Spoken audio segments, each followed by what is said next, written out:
for us, Arlington Magazine, the print publication, I think will always be our calling card because it's the thing that's going to sit in a doctor's office. It's going to sit on a coffee table. It's going to sit on a nightstand, and it has utility. And all the studies continue to show that people do from time to time, like to put down their iPad, close their laptop, just put their phone down and sit down with a magazine.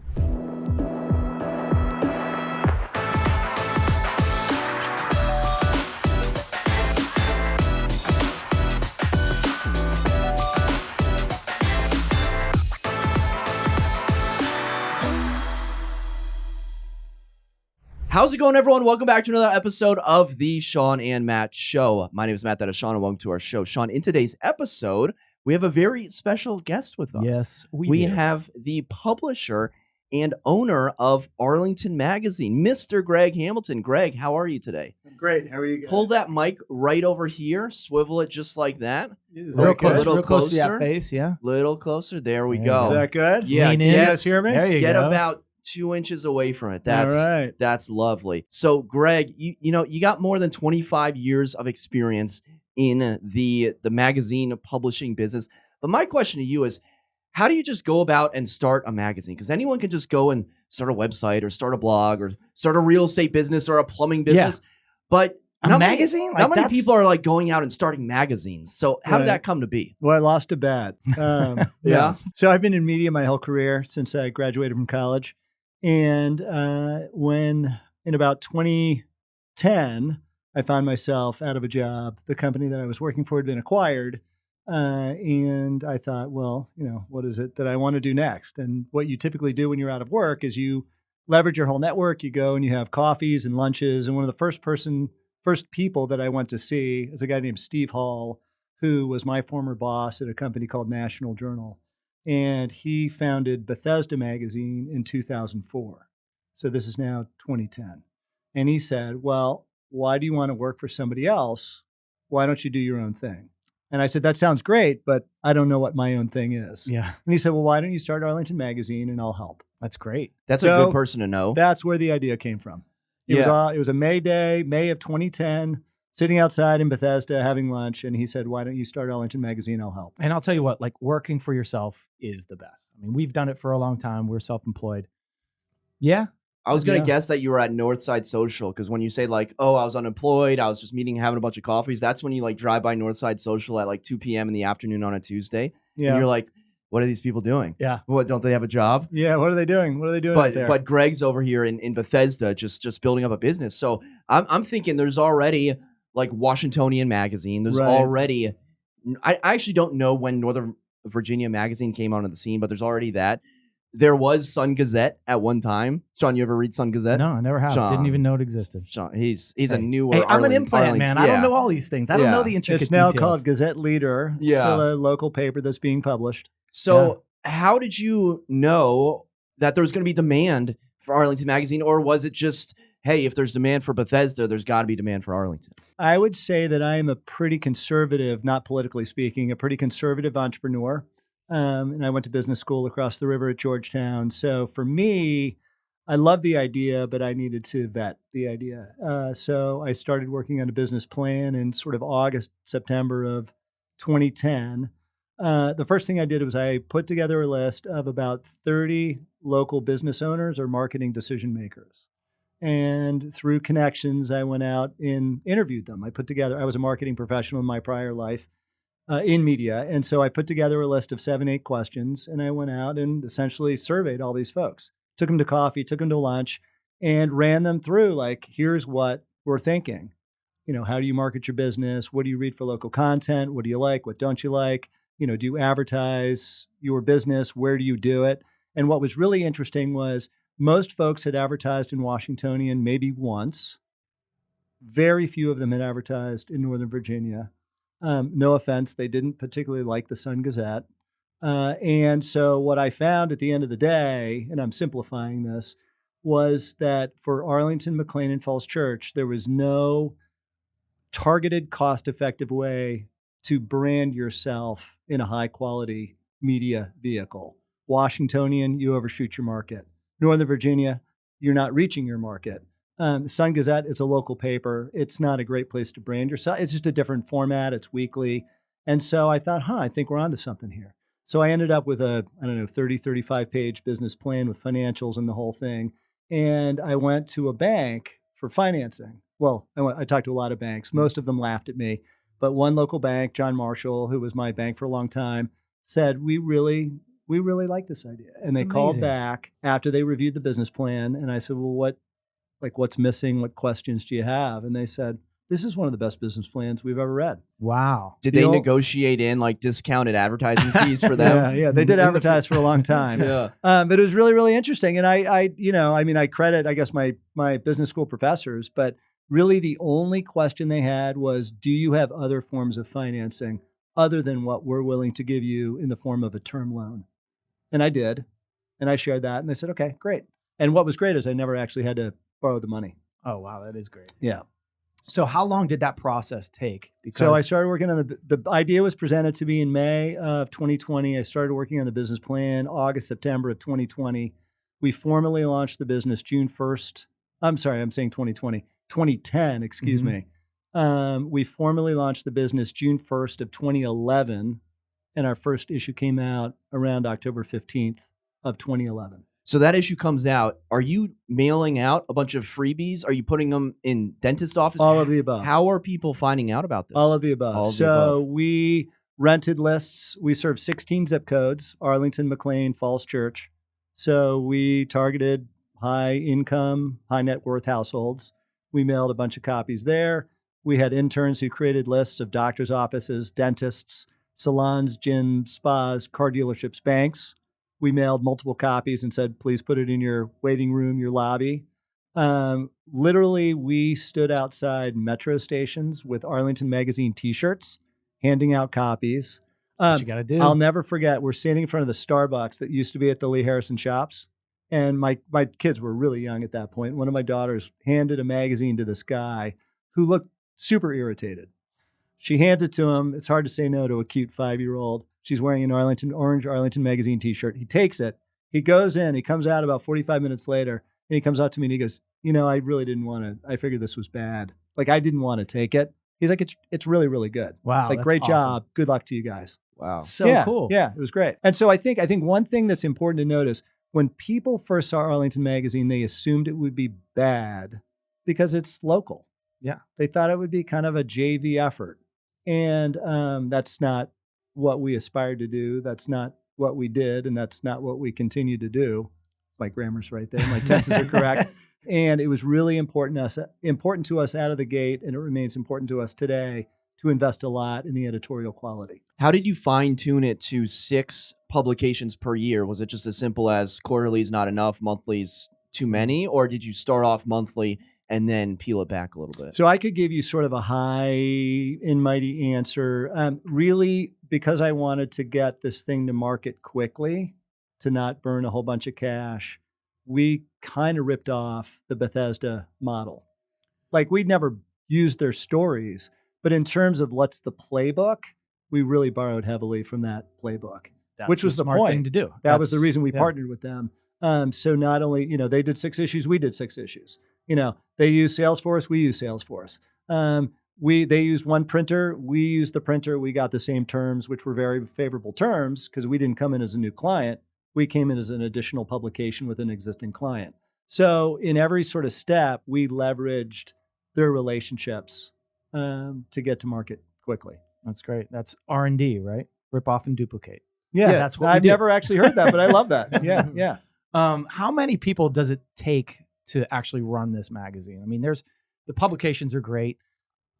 A side question from that: when it started, how many pages was it, and how has it grown since then? So our first issue was 104 pages. It's amazing. The editorial to advertising ratio, meaning the amount of editorial versus the number of ads, was about 70% editorial, 30% ads. We now have issues that are 200 pages. We shoot for about 52% editorial, 48% advertising. Although you can't really land the plane there every time. Right. Sometimes it's 53-47. Occasionally it's 50-50. During COVID, once we had a problem, we went under 50% editorial, That was the only time we did that. But You had we a always, problem? Did people tell nobody you had a noticed, problem? but we felt bad because Yeah. we tell our advertisers there's always going to be more editorial than advertising. So we felt badly. We didn't disclose it until now.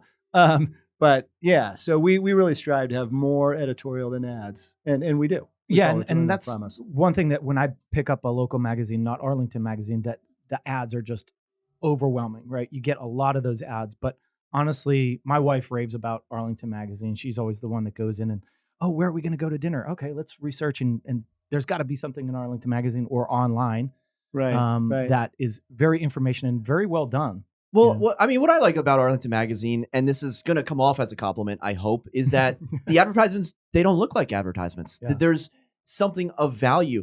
Like, I'm not interested in lawyers in Arlington, but I'll read the bio. I'll see what their Yeah. interests are. I'll see Right. I'm like, what does set a lawyer apart from the next lawyer and the dentist apart from the next dentist? It's interesting. It's not just some gimmicky like newspaper coupon code. It's actually something of value from like a high value proposition in terms of the publication. Right. Yeah. I mean, I think what the value of local advertising is that the people and businesses that advertise with us, by and large, are in the community.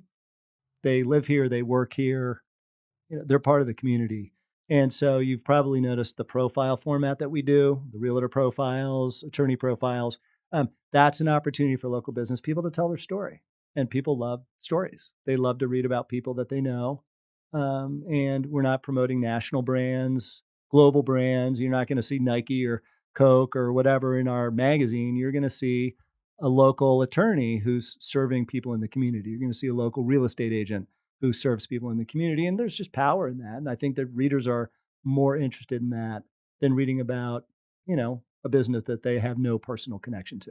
How do you come up with these stories? Because I'll be reading an article and it'll be about like someone's individual house and like a very specific renovation that they did. And there's like no way that all like the Washington Post would ever find out about this unless that person took it to the Washington Post. So Right. what is that story creation process look like from your end? So we're omnipotent.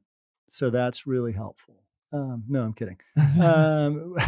It's like, where's he going with this? Yeah, I was like- it's funny, when we started, the first issue came out and people were like, this is really good. How are you possibly going to do 5 more issues like this year? Yeah. Aren't you going to run out of stuff to write about? And the good thing about where we live is it is a target-rich environment for journalism. There are a never-ending supply of interesting people to write about. There's a never-ending supply of houses and new homes, renovations, condos, small homes, big homes, everything in between. There's really no shortage of things to write about. The restaurant scene is pretty endless. There's always new restaurants. There's always restaurants who are, changing their menu, hiring a new chef. So there are always things for us to write about. In terms of where the story ideas come from, it's in no particular order. People in the community propose ideas to us. Our writers or new writers pitch stories to us. I'm deeply involved in the community, so lots of story ideas are just coming to me through, sitting on boards and being active. My editor, obviously she's observing things and I think we should write about this. So each issue follows a theme and follows sort of a narrative. So each issue is a bit of a puzzle to put together. So for example, our home issue, we need to have at least 3 stories that are very home related. And then we have other stories that sort of round it out. The topics that we write about in every issue are homes, real estate, food and drink and dining trends, people.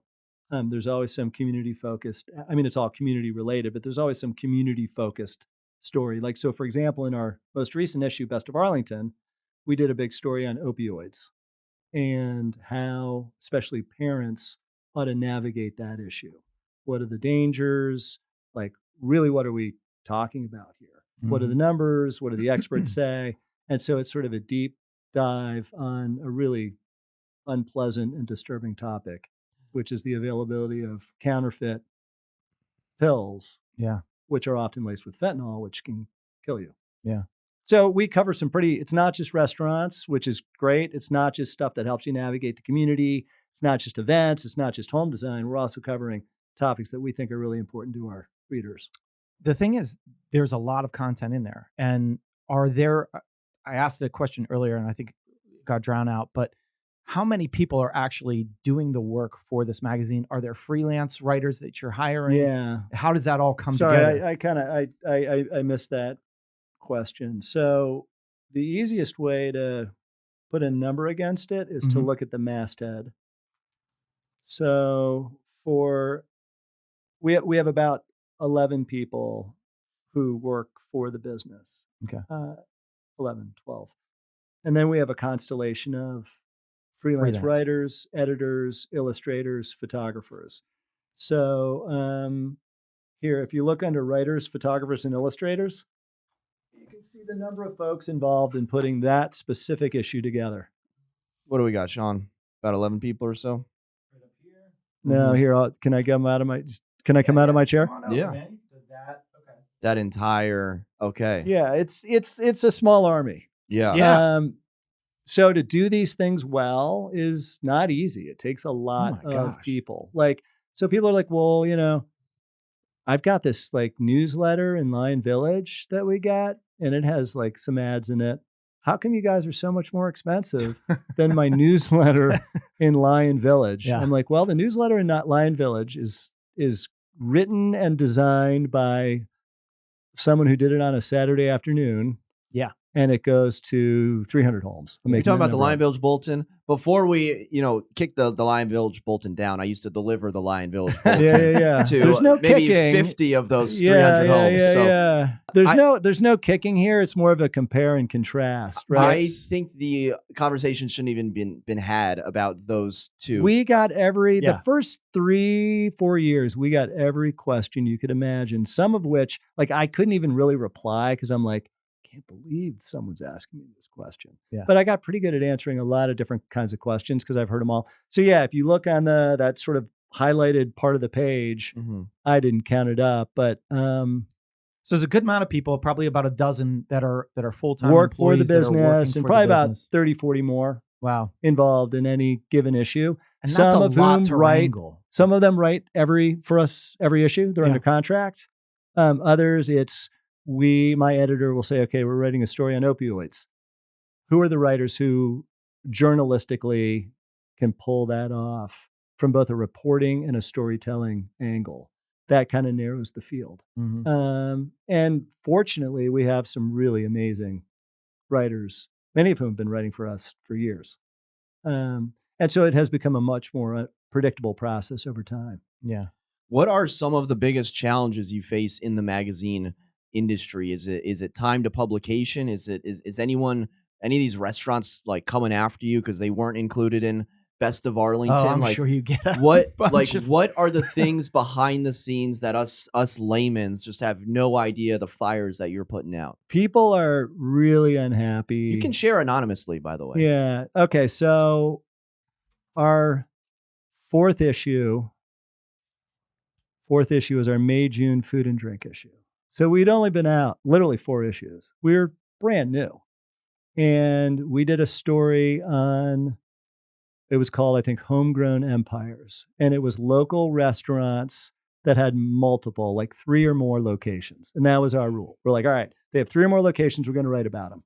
So it was the Four-Door Checks, Liberty Tavern, Lion Hall, Northside.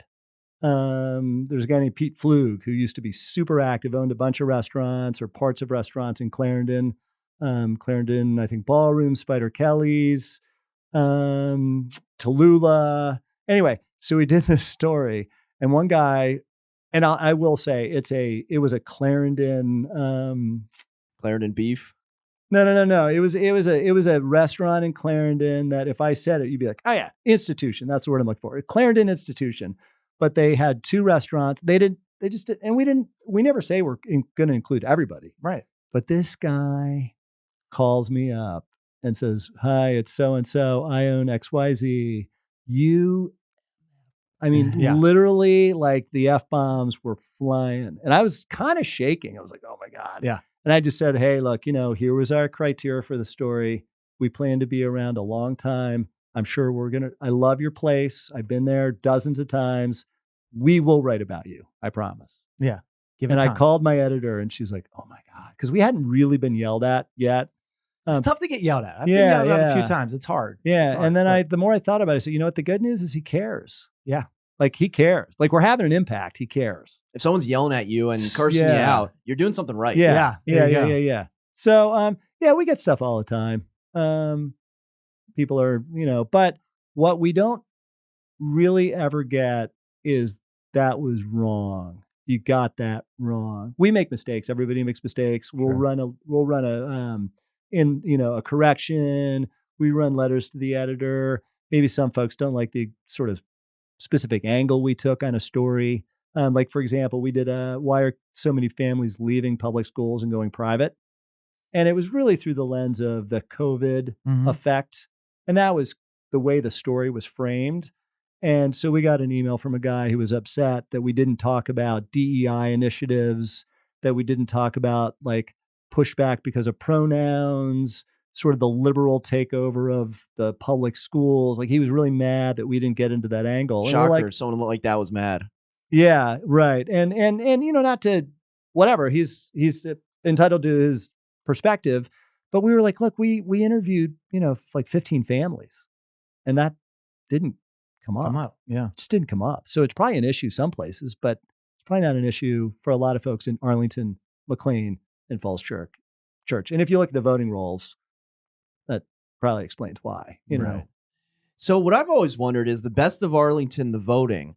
Now, I would never do this, but there's like a little part in the back of my head where it's like, what if I just go on Fiverr.com and pay some guy in who knows what country to click vote on a server farm 500 times for some like random restaurant? Do you have any like safeguards in check so that someone can't spam the system and you see, oh, best restaurant, some restaurant has 20,000 more votes than the next restaurant? Yeah. So voters have to put in their name, email address.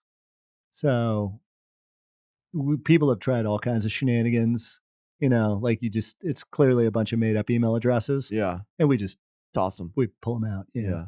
Interesting. Yeah. The other thing is you need to have a certain number of votes for your votes to qualify. We enforce that. So if people just go in and vote for one thing, You got to vote on other things. Yeah. Okay.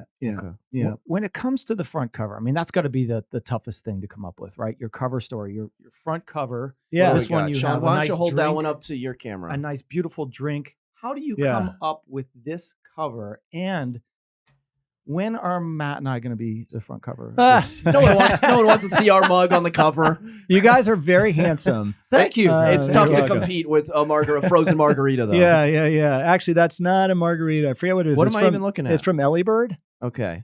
in Falls Church. Sean, you been to Ellie Bird? No, I haven't. Okay, neither Tell have us. I. Yeah. We So- got to go there. Yeah. You guys should go. It's fantastic. They do a great job. The cover. So we look at what is the cover package for the issue. There's typically 2 or 3 stories that could compete for the cover. So it's got to be a topic that's of broad appeal and that lends itself to a cover art, whether it's a photo, an illustration, or in the case of that cover, a mix of the two, right? So we hired an artist to write legit tacos, et cetera, et cetera. We sent the list and an illustrator came up with that typeface and wrote those out. And then we had a professional photographer go and shoot the cocktail. So for best of, there are 60 something categories. There are all these editor picks. How do you pick someone from that to represent the cover? So in this case, people love food and drink. People never get tired No. of that. Ellie Bird is a legit, awesome restaurant. It won, I should have led with this, it won Best New Restaurant. And so we're like, all right, let's do that. That's interesting to people. That's going to grab their attention. The whole point of the cover is to grab their attention. Okay. Well, I got a showing in Falls Church later, so maybe I'll stop by Yeah. Ellie Meet Bird you for there? a drink. Can you see this on Yes. camera? Yes. So this is our home and real estate issue from last year. It's the March-April issue. Beautiful home. We wrote about and showed photographs of 3 beautiful homes. We looked through my editor. When I say we, my editor, my art director, we looked at all the photography, like what's a arresting image, what's going to grab people, something that's unique, something that is actually going to work well for the cover. It could be a great shot, but the dimensions just don't work for this format. So there's just a bunch of considerations. But this is issue. God, I should know this issue number. Or these are like issues. We're in the 50s. So we're pretty good at this point. I mean, we think so the process used to be a lot harder. Now it's like, all right, we can make a cover choice relatively quickly. Are there any times when you're like, oh, this is going to be a great topic? You do all this research, or you have a couple different articles on a certain topic, and then all of a sudden, when it gets time to actually print, you're like, maybe we should pull that out, or maybe that topic wasn't as good as I thought, or maybe the time has passed, because different things are like a flash in the pan. It could be the greatest thing, and that's why we like to get some of our podcasts on right away, because like Tunnel Girl last week. Yeah, we talked about this girl that was. Do you know Tunnel Girl? No. Oh my God. Okay. So, I mean, just in 10 seconds, there is a lady in Herndon, Virginia, who pile drived through the side of her basement and is digging an unpermitted, essentially mine shaft 22 feet below her basement. And she is chronicling it all on TikTok, where she's gained over 500,000 followers. And now the story... Is this the Shawshank Redemption? Like, where's she going? Yeah, this is like the sequel or the prequel. So she was just issued a stop work order by the town of Herndon. And everyone's talking about it. At least they were last week. And now no one's talking about it this week. Yeah. Right. So that's how the stories go. It's like time-sensitive stories. So does that ever happen to you where you're like... Not really. I mean, most of the stories in the magazine are pretty evergreen. I mean, there are restaurants we've reviewed like recently that a few months after the review comes out, they close. So that happens. I mean, we can't really control that. Most of the stories that are more like Tunnel Girl, if we wouldn't write about her because she's in Herndon, but if she were in Arlington, we might write about it if we could find an angle that's authentic to us. Mm-hmm. We wouldn't do it in the magazine. It would probably be on our website. Okay. So we're producing at least one story a day on the website that is just digital only. It's not in the magazine. And that's where we do stuff that's, a quicker turnaround. Yeah, and that's the thing that you don't think about. You have two facets that you're doing, the actual physical print and the online. Is there an aspect of one or the other that you like best? Or I think the thing I like the most is the long form narrative journalism with really good storytelling on a meaty topic. I mean, like I love restaurant reviews. I love home design. The calendar of events is great. Like that's all service journalism, and there's high utility to that. But the stories that get me excited are the heavy pieces of journalism on what You're a true journalist. Yeah, and it's funny. I'm not a journalist. I didn't go to I'm a business guy, but I grew up in media. I've worked for media companies my whole career. And I love great writing. I love biographies. I'm reading the Ben Franklin biography right now by Walter Isaacson. I mean, it's just fascinating stuff. I love The Atlantic.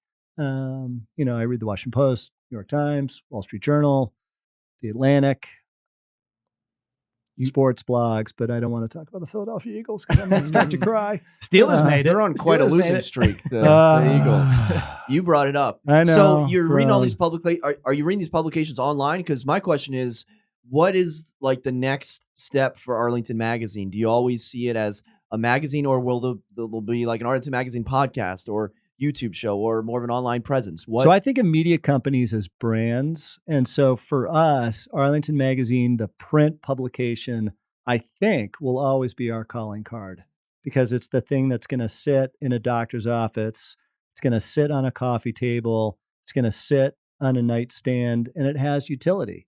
And all the studies continue to show that people do from time to time, like to put down their iPad, close their laptop, just put their phone down and sit down with a magazine or a book. People enjoy that tactile experience. I will say this. I just mentioned all those news sources that I read. I haven't subscribed to a print newspaper since 1998. So news and magazines they're different animals. Right. It's like comparing a bicycle and a car. Like they'll sort of do the same thing, but it's not the same thing. So for me, I don't enjoy newsprint So, and why would I want to read news that I could have read yesterday? Yeah, You exactly. know, there's News an is so immediate, quick. there's an immediacy. Well, to that's it, the difference you know? between, and what I was asking before is like, there's Like stories Nick that need to Saban be retires. I want to know right now. right. Bill Yeah. Belichick's out. I want to know that now. Chris Christie dropped out of the race. I want to know that now. Yep. But It's so, such an instant so gratification society now. here's like a great, to me, a great example. Do you guys remember Jack Abramoff, the disgraced lobbyist? Yeah. I had a friend who was caught up in all that, so I followed it very closely. The companies that I worked for wrote about it. Everybody was writing about it, and there was just this like saturation point. I remember being like, God, I can't read one more story about Jack Abramoff. And then Vanity Fair, it was like this pause in coverage, and I think there was like some sentencing, some more information came out, and Vanity Fair did this like deep dive into Jack Abramoff. And it was written just in a very different way. The storytelling was great. I learned things that I didn't know. It reminded me of things I had read previously. And it was just a fantastic piece of journalism on a topic that had been beaten to death by news outlets. So I think magazines just can do something different than what you get from a news source, Yeah, it's which very is part of the interesting. value. And I think print's an important part of that. But in terms of media brands, we can leverage this brand to have a website. We do. We can leverage our brand to have newsletters, and we do. We can leverage the brand to have events, and we do. We can leverage the brand to have a podcast. We don't, but we could. So there's a lot that you can do with these community-facing media brands. Yeah, you also have your newsletter that goes out weekly. Is that Yep, correct? yep. So that's good. I get that. I think this is always the root, right? These are Yeah. your roots, and they're always going to be there. And the great thing about it is it's Arlington. It is what it is. I think people that live here are always going to pick it up because it's so local and it's ingrained in our area. Yeah. One really important question I have for you is, what is it like to live right next to me? It is. A lot of people don't know this. Have you checked for but tunnels? He and I, he and I are direct neighbors. Yeah. And yeah, you didn't know that I put a hole in my thing. Yeah, and I have yeah. a tunnel going towards your house right now. Yeah. So, yeah. Be careful. So no offense to the former occupants The of that truth home. comes out. I No love offense. sentences that start with no offense. No offense to the former occupants who we liked a lot. You guys are terrific. Oh, You guys are great. And Bodie, oh boy, is that kid cute. yeah. So they're walking down the street today to go to the bus stop, and he's wearing these like little plastic dinosaur boots. Amazing. And I'm like, Bodie, what are those on are those sharks? He's like, no. I'm like, are those dogs? He's like, you idiot. They're dinosaurs. He's just the cutest little kid. Yeah, thanks. Yeah, no, you guys are great. We love having you next You door. as well, buddy. Welcome Yeah. addition to the neighborhood. Thank you. So, Greg, I'm curious, just being an Arlington resident and seeing everything that Arlington has to offer throughout these magazines and of course, living in Arlington for so long. What's the best part about living in Arlington? The people. Yeah? The people. Yeah. I mean, it's a great community. People care. The thing that and I think joining some boards and getting involved We with noticed that some you're a part of a nonprofits. lot. You of mentioned that boards. before. Can you walk us through what boards you're part of? So the first board I joined was the Arlington Community Foundation, and I think I joined their board in 2013. A lot of these nonprofit boards, you can serve 2 3-year terms. So I did my 6 years and rolled off that board, but I'm friends with them. We stay involved. In 2014, I joined the Arlington Chamber Board. Again, that should be 2 3-year terms, but they asked me to be chair. So that then becomes a 4-year commitment because you're chair-elect, you're chair, your immediate past chair, your past chair. So I was on the chamber board for, I think it was like 8.5, 9 years. I rolled off that 2 years ago. I've been on the Arlington YMCA board since probably 2014. I joined the board of Path Forward, which used to be A-SPAN, in July. Before that, I was on their advisory council for a year and a half. I'm on the special gifts committee for the Arlington Free Clinic. The time commitment. I feel like I'm missing something That's in the there. thing about this is like what people don't get is being on these boards is the time commitment. Yeah. Last night there was a community meeting about missing middle, and it was at 7:00 and you could go if you want to. And I was like, when it comes time to it, I'm like, I don't feel like going. I watched it online, but like that time commitment where you have to be somewhere talking about something, it's a lot, and people don't understand did that. you watch it online? I did. I didn't watch all of it. I watched pieces of it. The people that were for it or for missing middle laid out, the people that were against missing middle laid out the reasons why they felt that it should not have gone forward because the county didn't do the proper steps to let everybody know that this was happening.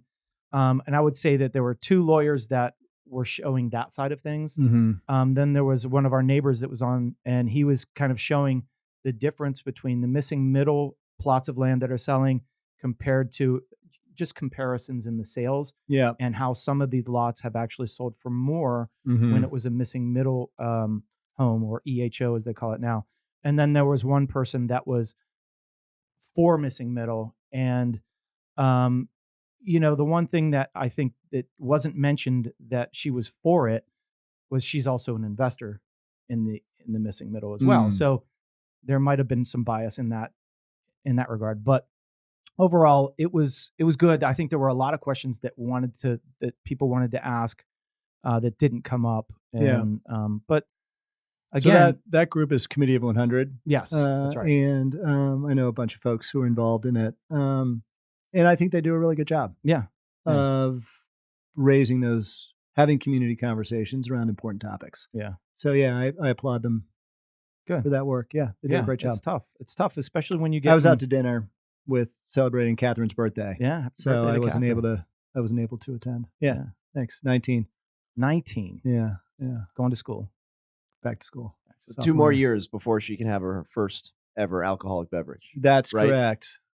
Right. I don't know, man. Not when he goes away, including the handle you of should vodka. hear the parties at the Hamilton's house. I mean, the parties are Is amazing. Is it the 19-year-old daughter throwing the party? Whenever she gets, no, she's the bartender. She's actually she's very good. Yeah. So our former neighbors who lived on the other side had twin boys who had a toga party one time when their parents were away, and the parents said, who we're still very close to, and they know the story, but they said, "We're going to be away. Keep an eye on the house." Yeah. Okay. The house didn't burn down. And I don't want to be the neighbors who rat out the kids. Yeah. So we get home, it was 10:30, and there's some drunk girls stumbling in our yard wearing togas. We're like, it's the house next door. Yeah. And so we walk in, we immediately went to the back of the house. We turned all the lights off, and my wife and I were watching these kids playing core. We're like, oh my God, what do we do? We're like, let them have their fun. Yeah. Hey, we all did it. We all You didn't put your toga on and join them? No. I'll show you how to play cornhole. That'd be a little weird. It'd be weird. Yeah. That'd be weird. That'd be weird. Yeah. Party with high schoolers. Shawn, favorite part about living in Arlington? My favorite part, the proximity to everything that you need. I mean, I bought where I bought because I can jump on the bike trail. I can walk my kids to school. I can be in Ballston. I can walk to Ballston. I can have any ethnic food that I want. I can jump on the metro and go to a sports game. The opportunities are endless. And, I've lived in Alexandria. I've lived in Falls Church. I've lived everywhere. I lived in Ballston prior to moving again. And I came back to Arlington. I'm like, there's nothing like it. There's nothing like it. I love it. So Yeah. It's great. Super glad to be a part of it. How about you? What's your favorite? So and you're you the live real in deal. You grew up here. I grew up You here. went to a high school native Arlingtonian, Washington Lee, through and through. So, my favorite part is that Arlington has everything. It literally has some of the greatest schools, great parks, great services. Like the roads, they don't have potholes in them. If they do, you send out a message, it's fixed that afternoon. It's convenient to everything. It's relatively safe, all things considered. Like there's 4 seasons when you compare it to, places a little bit just north on the 95 corridor or just south on the 95 corridor. There's no crazy tornadoes or every now and then, the hurricane will knock over the chair in the backyard and people will freak out. It just has everything you need. And I think a lot of people in this area just take for granted how awesome it is. It has the smartest people, right? We have these weird studies that come out that say this place has the smartest people, has some of the richest people in the entire nation, and it has some of the fittest people. Mm-hmm. So you have the hottest, the smartest, and the richest all living in the same area. Yeah, I think that's a pretty great place to live. And then people wonder why it's so expensive to live here. it's expensive because it's an amazing place. Everybody wants to live here, and it's got such a good proximity to DC. So my toxic trait, Greg, Yeah. is that I think Arlington is underpriced. Okay? Underpriced. So I think Arlington is underpriced for what you get. You look at Hong Kong, you look at San Francisco, you look at the West Village of New York City, they're getting $2,400 per square feet. Arlington, you got like $600 per square feet. Now, I'm not about to compare Arlington to New York City, but in the grand scheme of things, when you're comparing to these other big cities, I would rather live in Arlington at a third of the price than be in a rat-filled city like New York City, where it's so much more expensive. There's so much more crime. Arlington is underpriced, and people complain that it's pricey, but it's also always on the top places to live. You have, again, the smartest people, Yeah. the richest people, and the people that are in the best shape that are all living in this Yeah. area. So of course it's going to be expensive, but it's still underpriced relative to other amazing cities throughout the United States and the world. Yeah, it's funny. I moved to Arlington out of college, and after about a year, I moved to DC because Arlington was boring. This is the early '90s, and Arlington, what? I mean, it was not a place for, a guy who's like a 23, 24, 25-year-old. So I moved to the city, and I was very sort of caught up in the Capitol Hill, the political crowd, and the joke was that Washington was Hollywood for ugly people. So it's funny that we have now morphed into The beautiful attractive, people, yeah. fit. We were always smart, right? There was always a lot of intellectual horsepower in this area. Yeah. But it's funny that we're now also fit and good looking. Yeah, it's true. And the thing is, we're a A-class city, but it's also a small town feel at the same time. We have a big population here, but we're all we're drowned out by the fact that we have Washington, D.C. right here. We're a city on our own. Yeah. But, we don't get the accolades that we should because we are a subdivision of Washington, D.C. But, Yeah. It is an amazing place to live. And it still has that, Right. small townish Yeah. feel. Yeah, for right? sure. We always joke there's like 35 people in Arlington. Yeah. Like, you go to whatever, you always run into people Yeah. Maybe that's a little bit of a function of what I do. But Yeah. the other thing, and I had mentioned earlier, the thing I love most about Arlington is the people. And it's like when you talk to folks, they're like, oh my God, we live in the best neighborhood. Like we love our neighbors. You hear that over and over again. And so it's just, there's like this greatness, this feeling of connectedness all around these communities. And I think that's really important. It's like 10 different neighbors in 10 different communities saying that all they bragging live in that the they live best. in, oh, They're our in neighborhood's the Douglas best. Park. They're Yeah, in Bellevue right. Forest. They're Yeah. in No. Shirlington. Well, our neighborhood's the best. We have a Halloween parade. We do this. And it's like, well, our neighborhood, we have this and more. Like, so everybody's a little competitive about how great their neighborhood is. I will say being able to walk down to Westover and like what's happening in Westover is great. Because when we moved in, Westover was Lost Dog, Ayers, and the Westover market that, you didn't really want to go into. Yeah. And now it's just We got Westover Taco. keeps It getting just better came and in. better. So growing up, Italian I would store. go to Ayers to see Santa Claus. Yeah. And now when I'm older, I'm like, out of all the places in the world, Santa Claus chose At to go Ayers. to Ayers in Westover to hear what I had to say. Yeah. So I'd like asking this to Arlington related guests. Mhm. You're talking a lot about Westover. What do you think is the most underrated neighborhood in Arlington? Now, I didn't give you these questions beforehand, so I'm kind of putting you on the This one's a spot tough here. one because when I said a certain neighborhood, he was like, 'Cause- "What are you talking about? That's a great neighborhood." Well, I think everyone knows Westover and everyone loves Westover Yeah. and I'm not saying Westover is Yeah. overrated by any means. I think they are correctly rated. Yeah. So I'm gonna hedge. Let's hear it. So I don't think Westover is underrated. I mean, it's absolutely on the map and has been. And like once the Italian store came in, it just cemented that Yes. sort of village feel. I've got to be real. I don't know. I don't know if there's one that's, because for me, like I'm not your average Arlingtonian. I mean, again, given what I do, and I mean, I don't know, it sounds kind of jerky, but I mean, I'm really involved. I'm just more aware of what's going on, I think, than the average Arlingtonian. So for me, I don't think anything is underrated. I mean, each thing has its own charm. Like last night, we took our daughter to Salt Line. We parked on Quincy and we sort of cut through between the buildings. And one of my daughters were like, it's like we're in the middle of a city, Yeah. but it's clean. There's people walking their dogs. It feels safe. That's what I I love mean, it's like about an urban setting. We go and have a great meal at an awesome restaurant.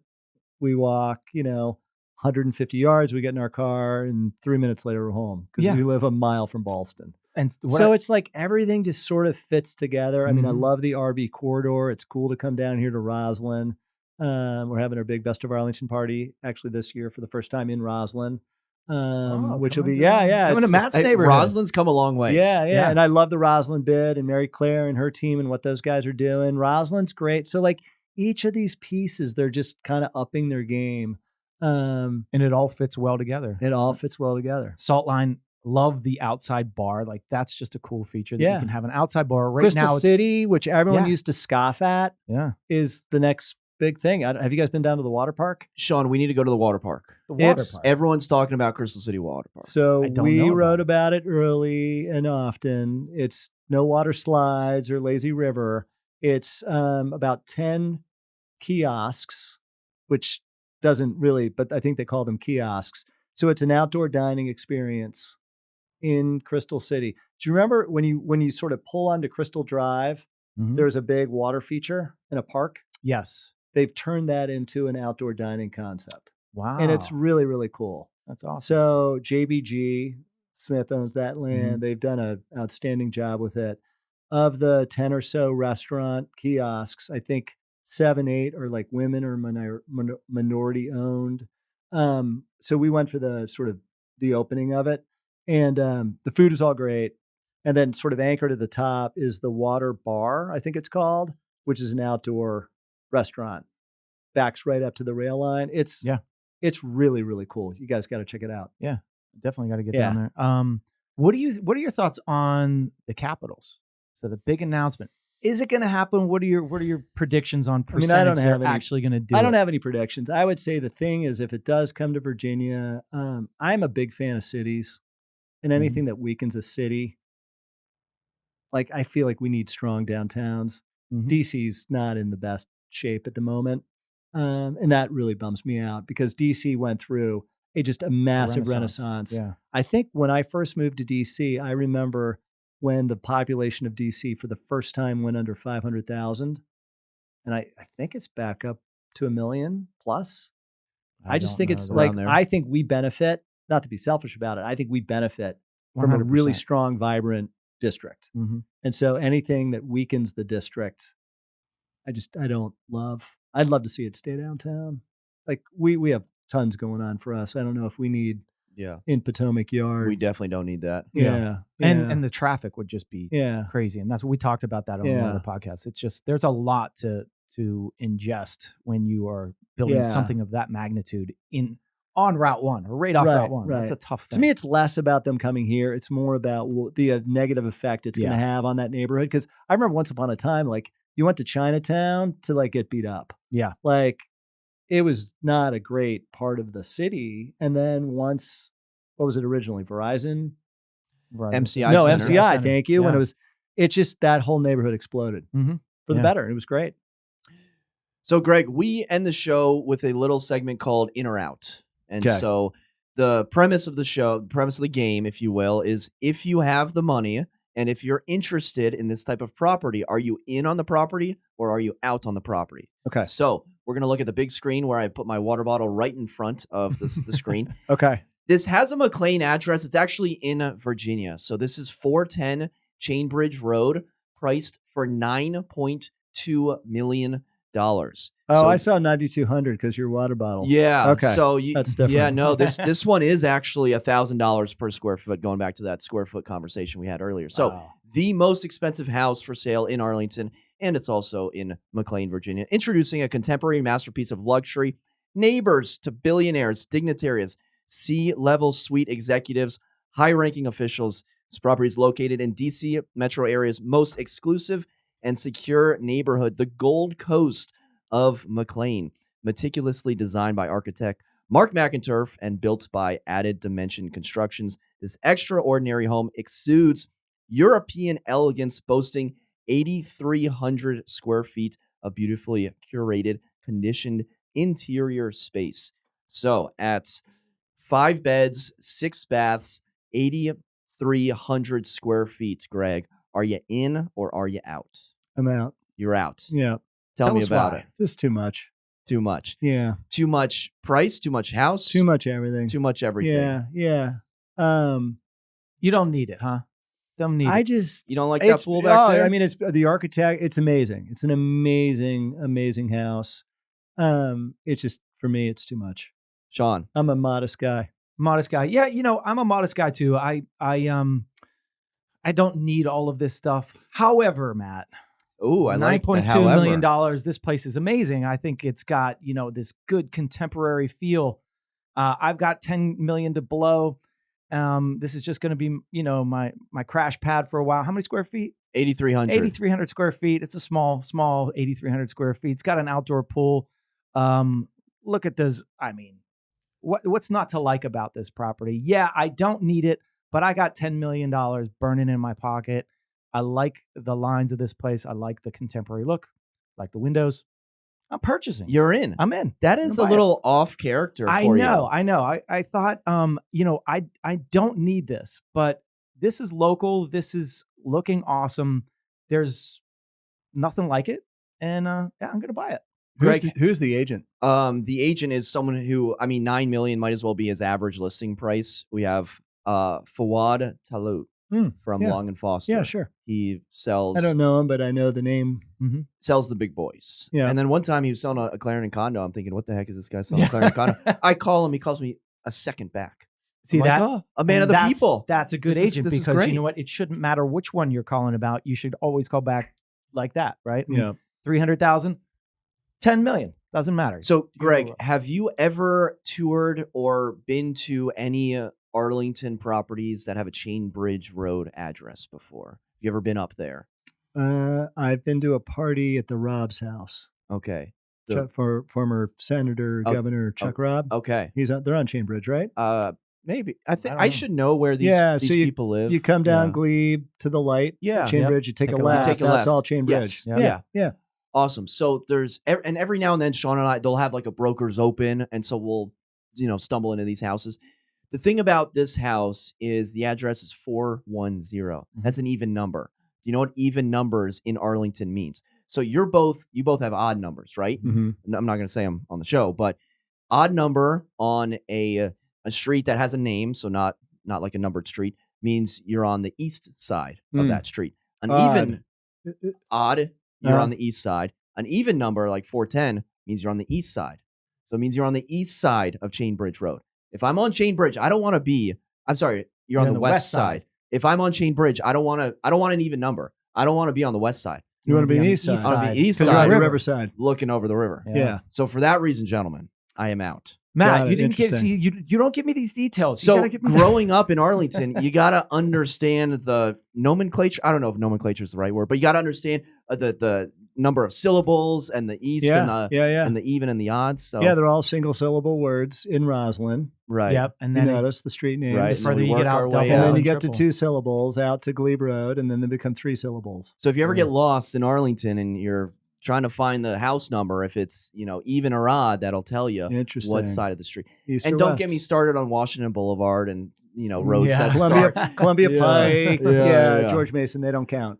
Well, great. I think that'll just about do it. So wait, are you buying it? You're not buying No, I'm it out. because it's on the I'm wrong out. side It's of the road. on It's the not on the wrong side. riverside. Okay. And I told my fiance that, and she's like, "Well, if it's on the other side, you got to pay more." And I'm like, "Fine, I'll pay Fine. more." Money's no in object. this It's all about the magical location, game that baby. we play, Yeah. I will Yeah. pay more. Yeah. All right, well, come see me. I'll be there. Laying out in my pool. Is it a new house? This was built in 2016. Okay. It is gorgeous. I mean, it's it's beautiful. really an Yeah. incredible home. Yeah, I hope they get it. We would write about it.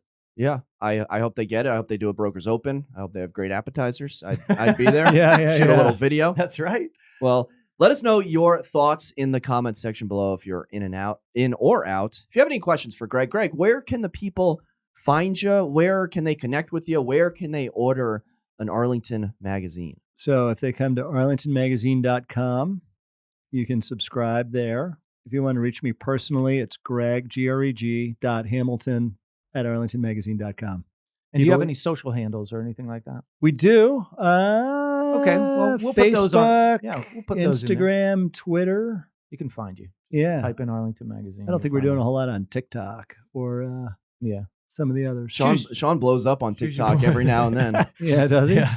No, I don't. Well, Not for the faint of heart. Some of these comments Yeah. will cut. Will Oh, ruin Oh, your you can day. find me on That's Instagram. Snap Map. Just snap me. Snap Map. Yeah, and you can find me. That's what the kids use to track each other. Oh, is it like Snapchat, like the map feature? They're all on Snap, and you can see where your friends are because of Snap Map. Gotcha. Jeez. So when you see all your friends hanging out and you're not you're invited, not there. Uh-huh. Yeah, That's not a good feeling. That's great. that hits the old ego. That's great. Well, for Shawn, Greg, and myself, thank you so much for watching. Until next time, we'll see you then. Take care.